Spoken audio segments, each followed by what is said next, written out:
Video पाहण्याआधी news वाला चॅनलला सबस्क्राइब करा आणि बेल आयकॉनवर क्लिक करायला विसरू नका।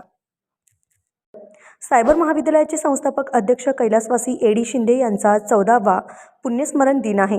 या निमित्त आज सकाळी सायबर इथे असणाऱ्या स्मृतिशिल्पास ज्येष्ठ इतिहासकार डॉक्टर जयसिंगराव पवार, सुधाताई पवार, वैशाली शिंदे, डॉक्टर विजयसिंह शिंदे, निरंजन निंबाळकर, सुनील शिंदे, सायबरचे सचिव व व्यवस्थापकीय विश्वस्त doctor RA Shinde, CA Rishikesh Shinde, माजी कुलगुरू doctor PD Sable, doctor VM हिलगे आदी मान्यवरांच्या हस्ते पुष्पांजली अर्पण करण्यात आली।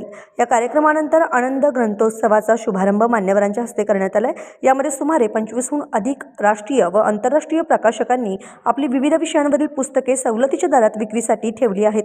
दुपारच्या सत्रामध्ये महिला महाविद्यालयाच्या वतीने भरवण्यात आलेल्या वार्षिक प्रदर्शनाचे उद्घाटन डॉक्टर विजयसिंह शिंदे यांच्या हस्ते करण्यात आले। हे प्रदर्शन आजपासून 3 दिवस सुरू राहणार असून या प्रदर्शनाचा लाभ सर्वांनी घ्यावा असं आवाहन प्राचार्य डॉक्टर AR कुलकर्णी यांनी केले। ह्या प्रदर्शनामध्ये मुलींनी, आमच्या कॉलेजच्या मुलींनी food technology, fashion designing, interior designing, commerce department, environment आणि न्यूट्रिशन डिपार्टमेंट ह्या डिपार्टमेंटमध्ये जे वर्षभर जे प्रोडक्ट तयार करतात, डिझाईन तयार करतात, ह्या 3 दिवसामध्ये डिझाईन डिस्प्ले करतात। त्याच्यामध्ये डिस्प्ले करून हा डिस्प्ले बघण्यासाठी बरेचसे इंडस्ट्री लोक आणि बरेचसे पब्लिक बाहेर येतात त्यांना, आणि ह्याच्यामुळे मुलांना एक स्वावलंबी होण्यासाठी एक त्याचा फायदा होतो मुलांना, आणि यांचं कामाचं कौतुक होतं, आणि ह्या मुलांचा मार्केटिंग कसं करता येईल, त्यांना हा प्रोडक्ट सेल कसं करता येईल, त्यांना मार्केट व्हॅल्यू कसं वाढवता येतील, ह्याच्यावर ट्रेनिंगमध्ये त्यांना चांगलं मिळून जातील।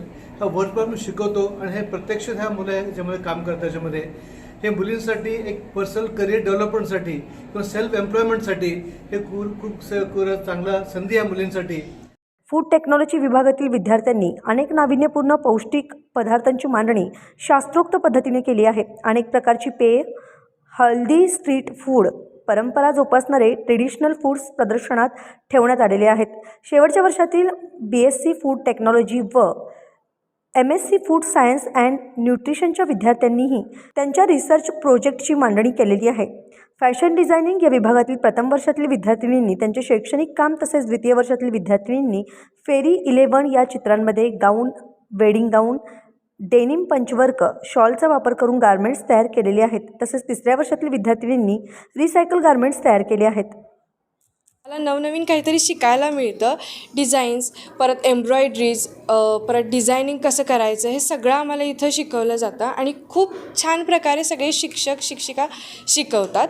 आम्ही वर्षभर जे काही काम केलं त्याचे आम्ही डिस्प्ले लावतो, किंवा मॉडेल्स वगैरे जे काही आम्ही बनवलं आहे त्याचा आम्ही डिस्प्ले लावतो। ह्यासाठी आम्हाला आमचे फॅकल्टी मेंबर्स, आमचे HOD मॅम आणि प्रिन्सिपल सरांनी देखील खूप मदत केली।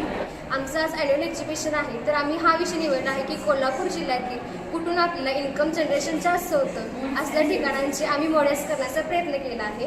तर त्यामध्ये हॉस्पिटॅलिटी आहे, टुरिझम आहे, हॉटेलिंग आहे, एज्युकेशन सेक्टर आहे, या सर्व सेक्टरचा विचार करून आम्ही हे मॉडेल्स बनवले आहे, जेणेकरून आपल्या इकॉनॉमीला कसा हेल्प होते आणि किती कॉन्ट्रीब्यूट करतं ह्याचा दाखवण्याचा प्रयत्न आम्ही ते केला आहे।